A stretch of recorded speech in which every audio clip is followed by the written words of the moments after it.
Welcome to the Charleen Hess Show, living on your heart's edge on transformationtalkradio.com. In each episode, Charleen empowers you to shed the layers of your ego that hold you back and to connect more deeply to your true self. You will hear real, raw, and inspiring stories of people just like you who are letting go of fear to follow their heart's calling. Finally, the inspiration you've been waiting for to step out of fear and into your knowing. Get ready to feel empowered to live from your heart and follow that dream inside of you. Discover how to live on your heart's edge. The world is waiting for you to shine your light and share your gift. Now here's your host. Hello, everyone, and welcome to the Charleen Hess Show, Living on Your Heart's Edge. I am really excited about today's show. Today's topic is going to be about living on your heart's edge while traveling. So last show, we talked about living on your heart's edge and what does it mean to live on your heart's edge? It's about really having that deep inner connection with yourself so that you can hear what it is that your heart is calling for. It's really about stepping out of your fear, out of the hesitations, out of the things that hold you back from listening to that heart's calling and stepping into your knowing and trusting that exactly what your heart is asking for is exactly what you need at that given moment. And today we're talking about doing that while traveling. And traveling is really hard for a lot of people. And being able to travel with an open heart and an open itinerary takes a lot of courage. And so today I'm bringing on two really special guests who really have embodied that. When I went on my first trip where I attempted to do this, I was really encouraged by Mark Flieg. He is my friend from the EOL community, and he was sharing with me about his trip of going to Vietnam, and that all he had was his first night's stay and his airline ticket, and that was it. And the thought of it was like, what? Like, but where are you going to stay? And what are you going to do? And what about all the things that can happen? And I know that when I went to Europe last year, I had my first taste of being able to do that, of having a little bit of a schedule, but feeling really nervous and a little bit crazy when I didn't know where I was going to go. And so after I talked with Mark and he shared with me about his experience in Vietnam, which he's going to be coming on the show today and experiencing some of his stories with you too, I chose to take a trip to LA when I went to my Evolving Out Loud event at the Dolby Theater to hear Kyle Cease. And I had my first 4 nights during the event scheduled. And after that, I had a rental car. And so I just trusted because I thought, okay, I know that my heart is calling for me to be able to have this experience of being able to travel and open myself up to see what is going to show up. If I had had it all planned out, then a lot of the amazing experiences and opportunities that I had would not have happened. And so I am going to be bringing Mark on and having him share about his experience of when he went to Vietnam and how he learned to travel with an open heart and an open itinerary and what it has created for him and what it has opened up for him. And so before I go any further, I would love to bring Mark on and share with you. Welcome to the show, Mark. Hi, thanks for having me. Yeah, thanks so much.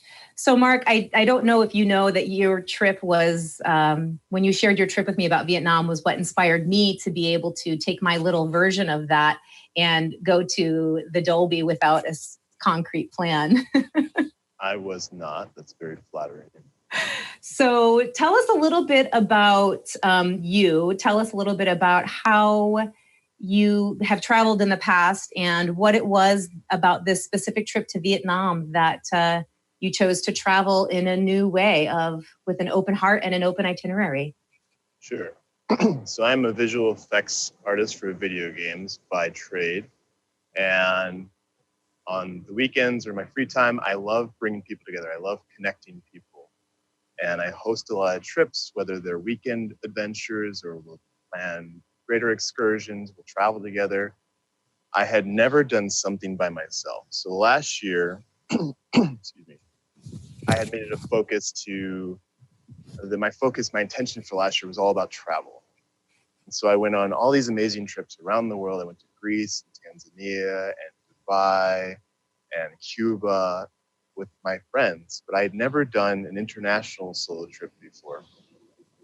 So I had a friend living in Cambodia who had suggested that we meet up. And so I said, that sounds pretty light. Let's entertain that.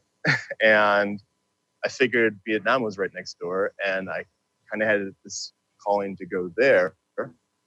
And so 3 weeks before my trip, I bought a ticket. The price was right. And I bought a ticket for 3 weeks.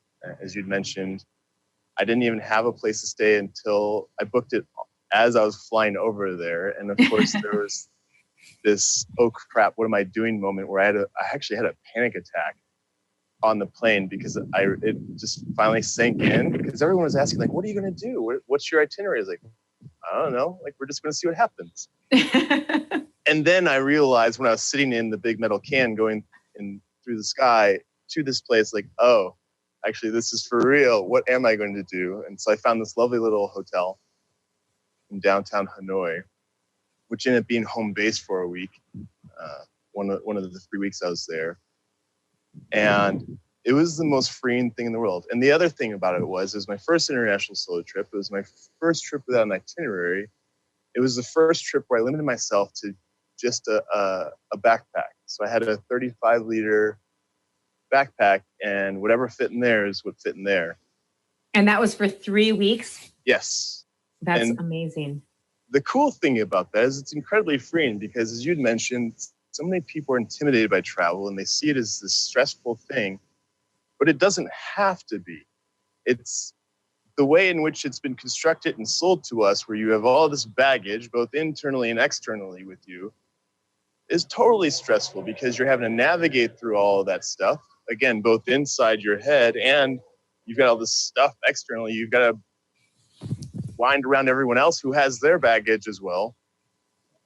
That's a lot to navigate. So the more you can slim down and let go of those things internally and then release all your baggage externally, the more freedom you have to move around, especially in a place like Vietnam, where public transportation is readily available, but it's not necessarily the most convenient, the more burdened you are by things. Right. So a perfect example, they have these sleeper buses, and you put all your stuff underneath, minus some valuables that just in case something happens, you keep on your person. But the more of that you have, the more chance things are going to, like, something could happen, or that you've got all of that energy you're pouring into this thing that you have to lug around with you. So the fewer things you have with you, the less energy you have to pour into them, and the easier it is to maintain them. Because the thing a lot of people don't mention or think about is, wherever you're traveling in life, chances are pretty good that people already live there. They have to deal with the same thing that you have to do where you live, that they have daily necessities and commodities that they also go to those stores and purchase. You can also purchase. And so a lot of the things we think we need for the worst case scenario aren't actually that big of a deal. Right. So I always tell people, if you can pack for 3 days, you can pack for 30. You're basically at that point packing the same amount of stuff. You're going to need a little more space for more clothing options, but you have ways in which you can clean those clothes just as you do at home. And so, yeah, it's been this great freeing opportunity for me, because now a weekend getaway somewhere, whether it's across the border or down the street, it was already kind of easy at home, but it's shown me that that's easy wherever I go. The biggest holdup is, do I have the days off to go on these adventures? And things like visas, like, hey, how much time do I have to prepare for this thing? So, for example, I actually just booked a ticket to Thailand in 6 weeks. So I'm giving myself a little more time. I'm only going for 9 days, but 9's plenty for me, because I know that whatever I experience there, it's going to be amazing. And I'm going to run into incredible people along the way. So the great thing about going solo to Vietnam and then later to Cambodia was that because I was by myself, I was more open. I had created the space for people to enter my life. And I love to talk and connect with people. so I had all these amazing connections, and it's funny because there was, so I had this rule: if I ran into anybody twice, we had to take a selfie. Oh, that's a great idea. It was just this little neat way to keep track of everyone. And because my second day there, I booked a trip to Halong Bay on this party cruise, not because I wanted to party necessarily, but I just figured there were people more my age and more open to just hanging out and connecting. Mark, can I interrupt you really quick? Absolutely. So this is something that you didn't know about beforehand. This is while you're there, while you're traveling. Yeah. So tell the listeners. So I know that for me in the past, the way that I have traveled in the past, it was very much about having everything all set ahead. So you know where you're going to stay, you know what tours are available, you know what things are going on. And for me in the past, that would give me a sense of security. So if I knew that there was something that I could look forward to doing, then I would have a sense of, okay, I know that this is something that I'm going to be doing, because I think that a lot of times we have this, FOMO, FOMO, fear of missing out. And so if you don't book the tours in advance, and if you don't book the excursions way in advance, there's this idea that it's going to cost way more, it's going to already be booked, or you're going to miss the thing that you're supposed to do when you go there. So how did you go about doing that, booking these different things or events that you did? Was language a barrier? Like how did you do that? Sure. So I'm very present focused. And if I can't get into something, I just figure there's something better that I'm supposed to be at. And for me, it was just a matter of like, I got there, I walked around. I was fortunate enough that the first night I was there, the Vietnamese had just won this huge soccer match. They made it to the semifinals for the first time in like 30, 40 years. So there was this huge parade and this big celebration, and that was totally unplanned on my part, but it was exactly where I needed to be, and it was just this beautiful thing. And so there's all these opportunities, because the counter argument to providing the safety net for yourself and trying to pre-plan everything is it doesn't let you be present, and it doesn't give you the opportunity to go try something different. For me, it's a lot more important for me to immerse myself wherever I'm at, get a feel for things, talk to people, get their sense of what's the best thing to do. So a lot of what I used to plan my excursions there were based off of just the energy from people I had talked to. And it's like, if somebody felt light and they felt like they were coming from their heart, I would totally go do the thing they asked me to and they entertained me. If not, I just passed it aside and waited for something better to come along. Or the other thing was just listening to other travelers there. What was great for them? What really felt like they had invested their money well or their time well, which is way more important. The money will always be there, but your time is so cherished. Oh, that's so true. That reminds me of something that you had said to me when you were sharing about your experience. And you said, there's a difference between being a tourist and being a traveler. Absolutely. And I think that was something that really hit me. And I think that being planned way in advance and having it all planned and scheduled, then you, like you said, you're not present. And I think that's when you become more of the tourist. Whereas when you're able to be present and be in the moment, that is when you enter into the realm of being a traveler. So we're going to take a quick commercial break. And when we come back, I would love to have you tell us a little bit more about that experience of the difference between being a tourist and a traveler. Sounds good. Thanks. We'll be right back.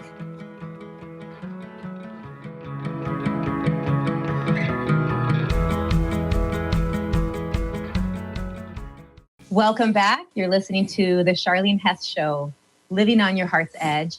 And today we are talking about traveling with an open heart and an open itinerary. We have been listening to Mark Flieg share his story about going to Cambodia and Vietnam. And before we left for break, we were talking about the difference of what does it mean, the difference to be a tourist versus a traveler. Mark, could you share a little bit more with us about that? Absolutely. So for me, the biggest difference is a traveler is someone who's a sponge. They're receptive to whatever's around them and just lives for the here and now, because all we have is here and now. Mm-hmm. And it's not so much, the world isn't black and white. You can by all means, if you have something you absolutely want to see, put that thing on your calendar. Say, this is the thing I want to go see. But it's also leaving room for you to just kind of go with the flow and see what calls to you in the moment. If you overburden your schedule with a full lineup of things to go check off your list, you're actually doing yourself a disservice because you're not actually giving yourself time to be receptive to whatever is going on around you.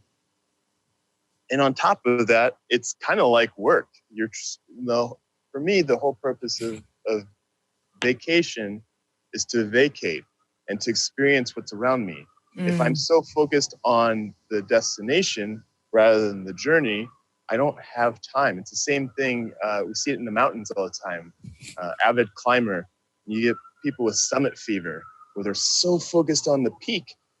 If they don't make it, their whole day is a wash. And they don't really appreciate the little flowers and the bees and the views along the way because they're so fixated on just that little checkbox for themselves. In the same vein, a tourist is so concerned. It's like, oh, I did that too. Like, I did that too. It's almost like a badge of honor. Like, yeah, I checked that off. Yeah, but did you have? For me, some of the coolest experiences were like my last day in Vietnam was just kind of wandering down the streets because I had just that awkward length of time where I couldn't go out and do something for the day, but I didn't want to sit at the airport for 4 hours either. So I just went walking for 5 or 6 miles, ended up walking to this little market in the daytime and it was drizzling, which was great reprieve after being in 90-degree Cambodia for a week. And this market, I'm 6'2", and the little awnings were right at my chest level. So, and it's nothing but ladies and kids. So everyone's just laughing as this giant of a man is hunched over trying to navigate his way through this thing. Like, who in the hell are you? And it was, I don't know, it was such a cool moment because I had some lady come over and she brought me these fresh flowers. Hey, like, smell my flowers. And she wasn't even trying to sell them to me. She just asked for some photos with me. And so there's a photo of me in this small little bush, which to them is kind of like a full-grown tree, hunched underneath this awning. But yeah, it's just being receptive to that in those little moments. And for me, I'm very fortunate. I love to learn. And I also pick up things really fast. So for me, I always try to be receptive of the culture wherever I'm at, truly immerse myself in. And again, because part of that whole releasing your baggage is letting go of all the things back home of how you perceive the world as it is, because that's just how it is in your little neck of the woods. But there's so much beauty out there to be explored and indulged in other places as well. So I hit it off really well with the night receptionist at this hotel I was staying at in Hanoi. And she was just finishing college, and so she had a beautiful English vocabulary, but there was a few sayings that she was kind of stuck on. She didn't quite understand. And for me, whenever I go somewhere, I love learning the language because it really shows that you truly care and that you want to learn and that you are receptive. And it opens so many more doors for you when people see that you're trying, that you're making an effort, that you want to learn more. Right.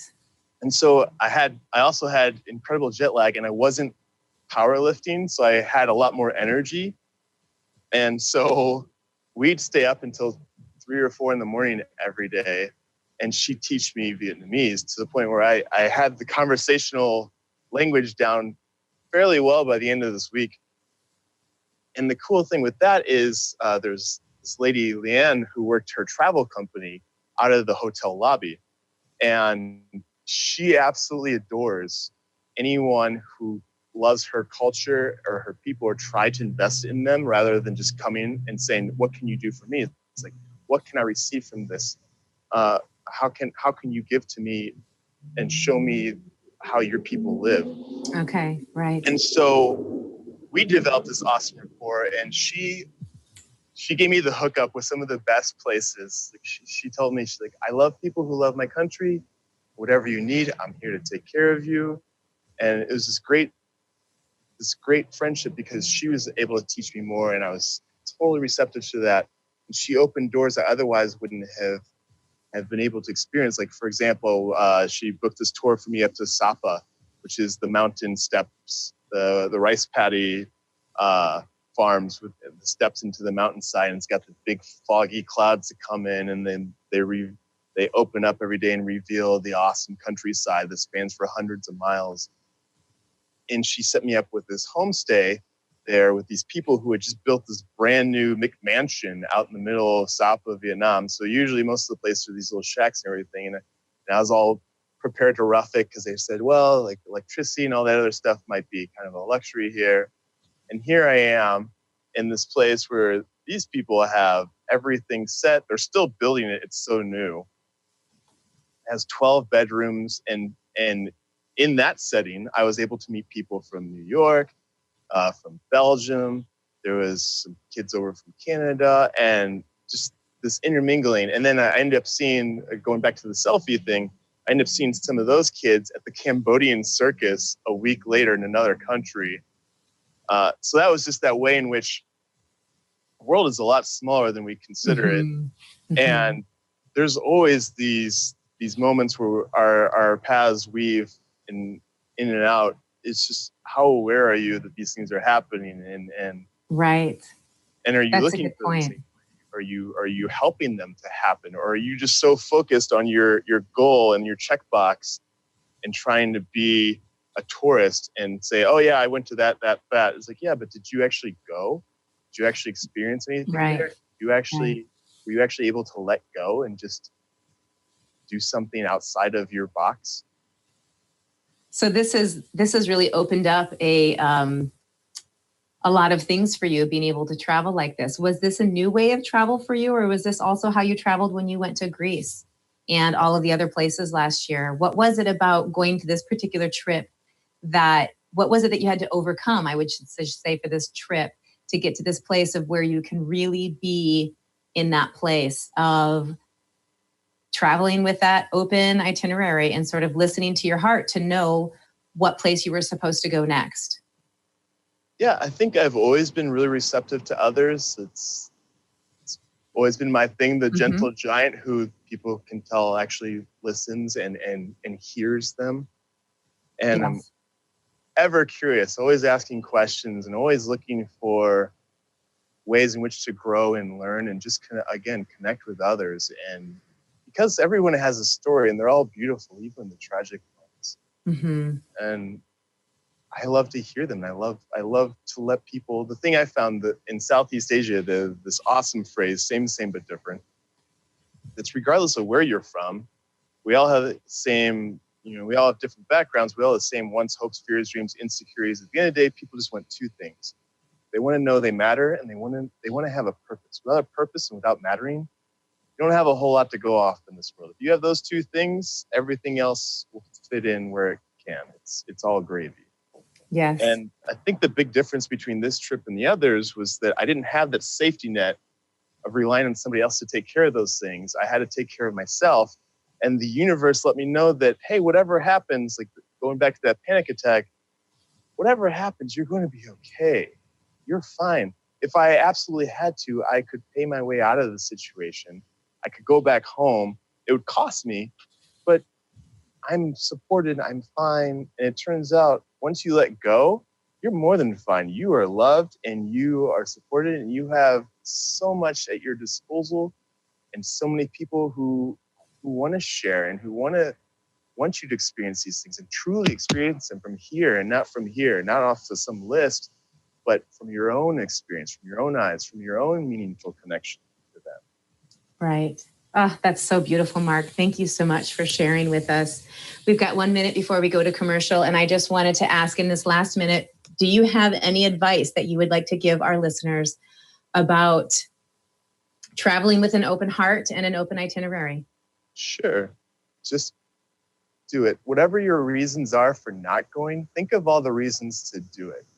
To just let go, take that chance, put aside all your inhibitions, realize that wherever you're going, you're supported, that it's probably not nearly as scary as you think of it is going to be, and that you're holding yourself back from so many things when you say no to that thing that's calling you from your heart. So just whether it's a weekend getaway or whether you're going across the world, just try it and see what happens, and write it down. Write down how it makes you feel. Just writing about going there. If that feels light to you, that's a good sign you should probably go do the thing. That's awesome. Please go do the thing for your own sake and for everyone else's, because you may have your story to share with someone that by not going, you're depriving them of hearing that, feeling, connecting with you. Absolutely. Oh, thank you so much for joining us, Mark. Love having you on the show. I would love to bring you back because you have an amazing business venture that has opened up from this travel that I would love to share with our listeners. So you've been listening to the Charleen Hess Show. We are going to take a quick break and we'll be right back.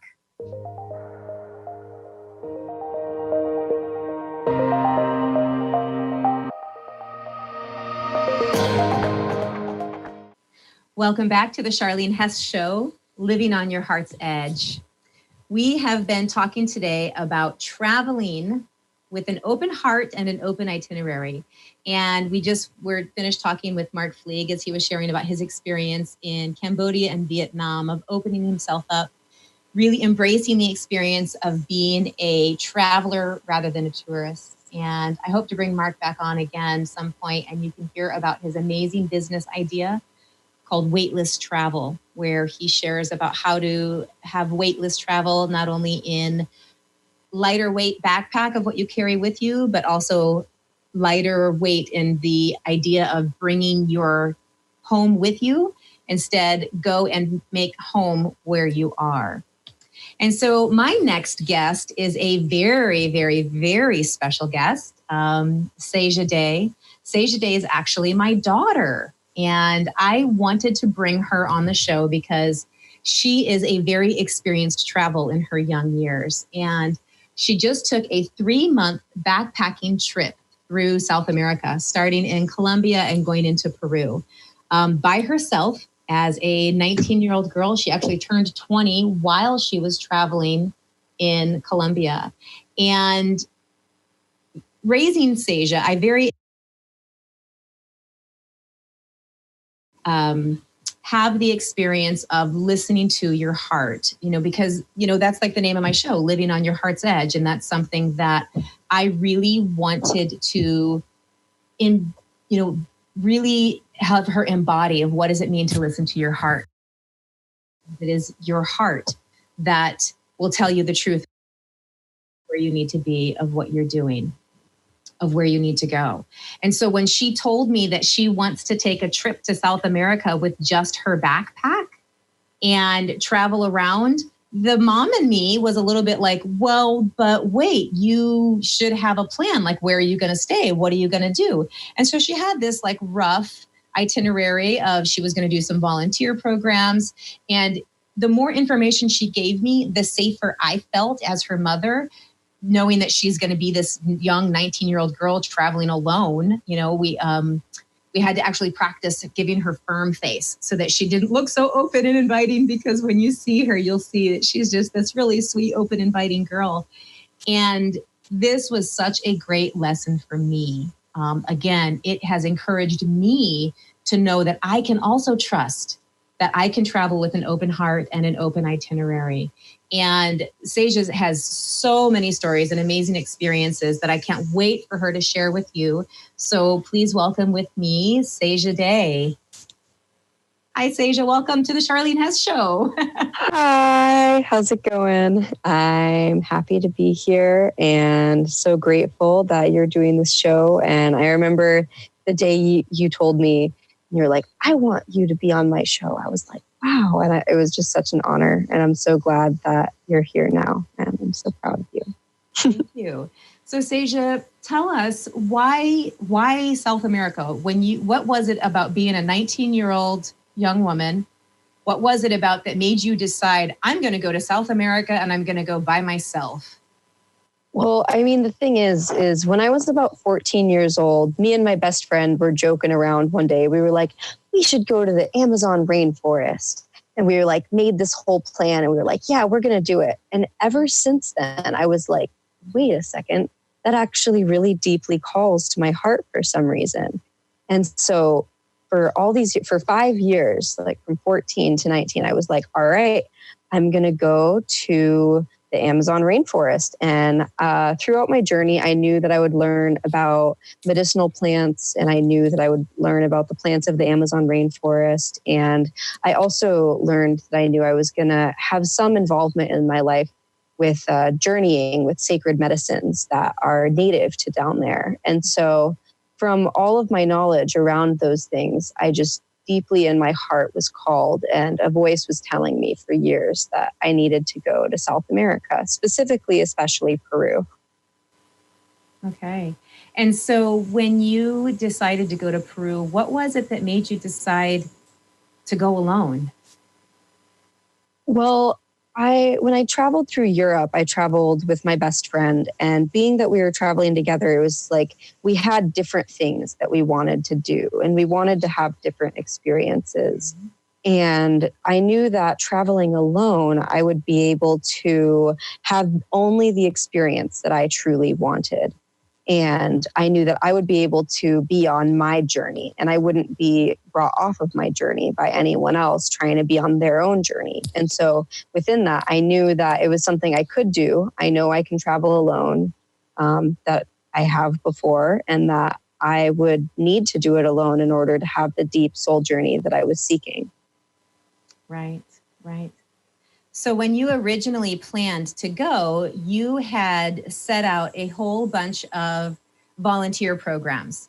And so when you went, you looked into all these different volunteer programs, like I was saying earlier, because that was going to make me feel better if I knew that you had a plan.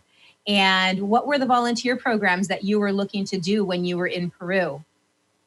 Well, since I was 15 or so, I started making this big, long bookmark list on Google of like all these different volunteer programs of different things, like permaculture farms, planting trees, gardening, farming, natural building, that kind of stuff. Mm-hmm. And so I had this whole list. And so I knew that I wanted to learn about plants and do natural building and do some farming. And basically I knew I wanted to interact with plants and learn natural building. And the reason why I was doing it with a plan was to please you, because I was like, okay, mom wants to know where I'm going and what I'm doing. So I'll try and make a plan for her. That's great. And so tell us a little bit about what happened when you got there and you realized that you were not going to go by the plan that you gave mom, that you were going to go with something totally different. And how is it that you were able to be open to these opportunities that came up for you to have some really incredible experiences? How is it that you were able to find something different? Yeah, so I had got a workaway account before I left, but I hadn't made my profile yet. So I was unable to actually apply to all of the places that I wanted to volunteer until I was actually there. And so the main place that I was wanting to volunteer in, it turned out they never messaged me back because I messaged them while I was in Colombia like a month before, but they weren't active on workaway. And so I was like, oh, so the plan that I did have was falling through. But also, I knew that I didn't have a plan for my first month. It was interesting when Mark was talking about his anxiety on the plane. I had the same thing. I was like on my plane, like flying over Colombia. And I was like, holy crap, I'm in Colombia right now. Like, what am I going to do? and it definitely like took a little bit for that to fade. Like even once I was there, I was like looking around. I was like, I can't speak Spanish. Where am I going? I'm in a city because, airports are in cities, but yeah. Wow. So I would love for you to share with us how it was that you were able to trust your heart and know where to go next when you were in different circumstances and situations. Well, at first I had a friend who was traveling through Colombia and I asked her about a few towns. And so I went to the towns she suggested. But after that, after about a week of traveling in these towns that my friend had suggested, I realized that I wasn't being fully fulfilled because I was just traveling and I wasn't truly integrating with the culture that I was in, let alone I couldn't speak the language. And so it was, I learned to trust my heart after I went through that period of feeling unsatisfied by like going with a plan. And I was feeling really unsatisfied just hanging around on the beach. And I was like, okay, I want to crack down and I want to like at least do some volunteering. So I'm contributing to the land that I'm on. And so I found a program on Workaway in Tenjo, Colombia, which is about an hour outside of Bogota on a permaculture farm. And so I found that. And after having my experience there, it was interesting. I found it on Workaway, yet when I got there, the people who ran the farm had all the same spiritual and ecological concepts as me. And so after experiencing that, I was like, okay, I've got this. I can find a situation, go into it, and I know that it'll end up exactly how I need it to. And being about a month until I was going to Peru, I had about a month to figure out like, okay, this is my flow. This is how I hear the voices of where to go. And this is how I follow that. And when I meet people and they give me opportunities to follow them. And so to really listen and to be aware of my surroundings and to talk to the people. And if they offer me an opportunity to know if it calls to my heart, and to follow it when I hear it.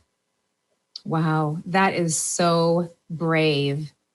I remember, different circumstances when I took my little trip to California. And like Mark said also earlier, was that just pay attention to the people that are around you. And when you interact with the people that are around you, it makes such a big difference than if you just have this tunnel vision. Mm-hmm. This is where I'm going. This is what I'm doing.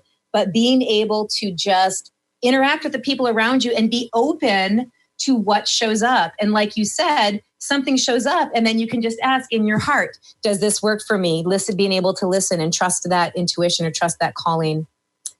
I'm really excited for you to share your story about who you met on the boat going down the Amazon River. So we're going to take a quick break. And when we come back, we're going to hear about meeting exactly the right people at exactly the right time, which opened up the most amazing experiences for you when you went to Peru. You're listening to the Charleen Hess Show, and we'll be right back.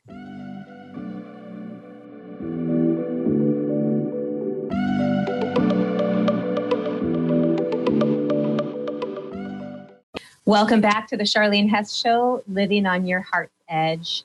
We are here talking with Saeja Daye as she is sharing with us how she lives on her heart's edge while traveling with an open heart and an open itinerary. And that was really scary for me as her mom to be able to let her, she's a young adult, she could do it anyway, but to be able to be okay with her traveling through South America by herself, backpack on back, and deviating from the original plan.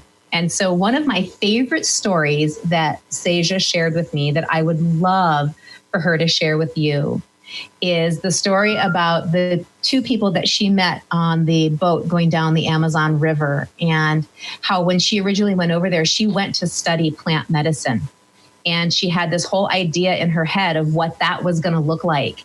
And because she was traveling with an open heart, listening to the people around her, interacting with the people around her, she got to have a very different experience, which was even better. Saeja, can you tell us a little bit about what your original plan was, how it changed, and what that was like?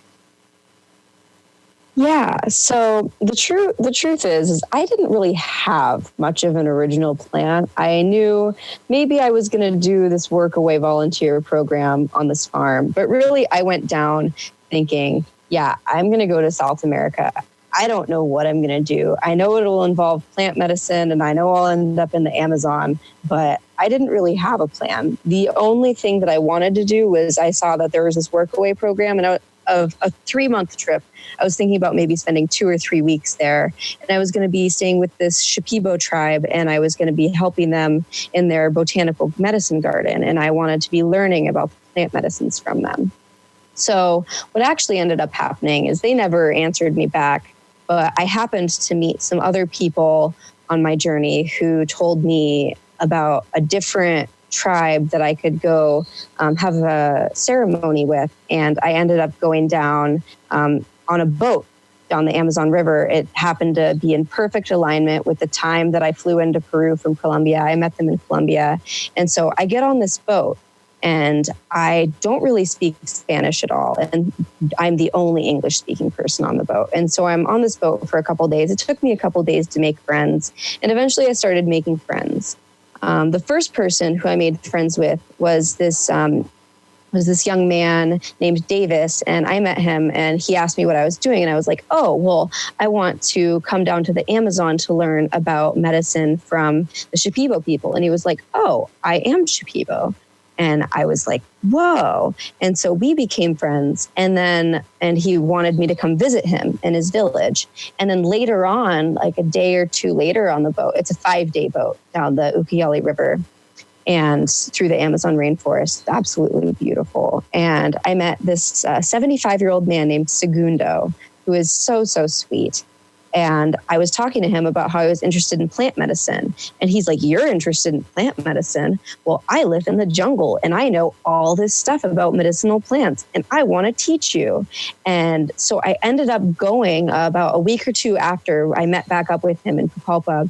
And we took another boat 2 days back up the river to Mawizo, which is the village that he lives in. And I ended up going, and I was, so he taught me all about the medicinal plants in the rainforest, everything he knew. And I took notes. We collected tree sap and tree bark, and I learned all this information with him. And then I went and I stayed in the village with Davis, with his Shipibo family. And I was thinking, maybe I'll learn some plant stuff about them because they're natives to this land.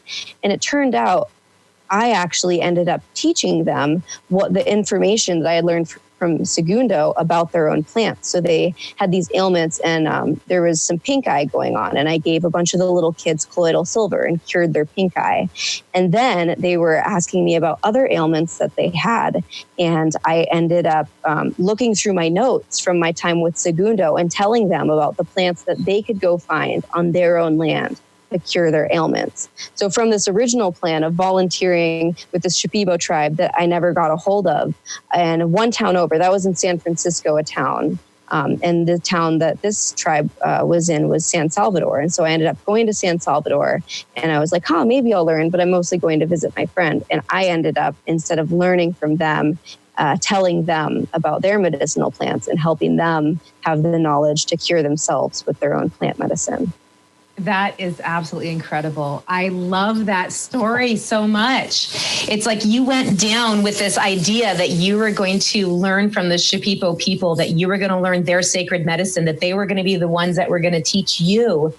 And yet you came, and because you had this open heart and you spent that time with Segundo, and you were open that you were going to learn the plant medicine from whoever was willing to teach you.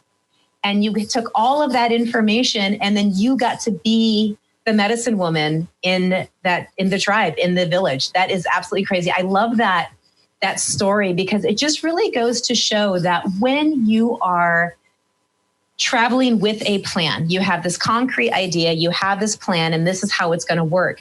And if you don't open your heart to be able to listen, to hear the calling, to be aware of your environment, to be aware of your surroundings, to change that plan, to be light and easy and go with the flow, then there's so many opportunities that will be closed to you. And if you open up your heart, you're going to be able to see amazing things that will happen. It's just absolutely, I'm on this 3-week journey myself. I'm taking a 3-week road trip. I'm currently in Redding, California on a road trip heading down through California into the Southwest. And I have a couple of ideas of places that I'm going to stop, people I'm going to see. But when I booked this trip, I had no idea what was going to unfold.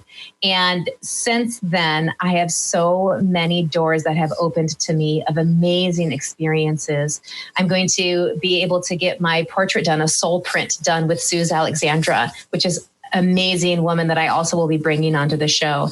I was invited to a 3-day workshop that I didn't even know existed, because it's going to be in the town that I'm in exactly at the time I'm there. And there's so many different opportunities that open up. And so I just want to really encourage all of you out there listening when you travel, trust that thing in your heart that says, let go of your itinerary, let go of your schedule, let go of your fears, of all the reasons of why you think you have to have it all scheduled and planned. Open up your heart and listen, see where you're led, and it can lead you to amazing places. Thank you so much for coming on the show today, Saeja Daye. It's been wonderful to have you on. I could have a whole show just dedicated to all of the amazing experiences that you had in South America. And here's a perfect example of somebody who is a young woman traveling alone, you know, all the fears and things that people out there put on you. Be safe, be smart, listen to your heart, and your heart will always lead you in the right direction. You've been listening to the Charleen Hess Show. Thank you so much for joining us. Live on your heart's edge. Thanks so much. Have a wonderful day. Thank you for listening to the Charleen Hess Show, Living on Your Heart's Edge with your host, Charleen Hess. Tune in every third Friday at noon Pacific on transformationtalkradio.com as Charleen empowers you to shed the layers of your ego and to connect to your heart so that you can live your calling and shine your unique divine light. For more information or to listen to past shows, visit charleenhess.com. That's CharleenHess.com. See you next time.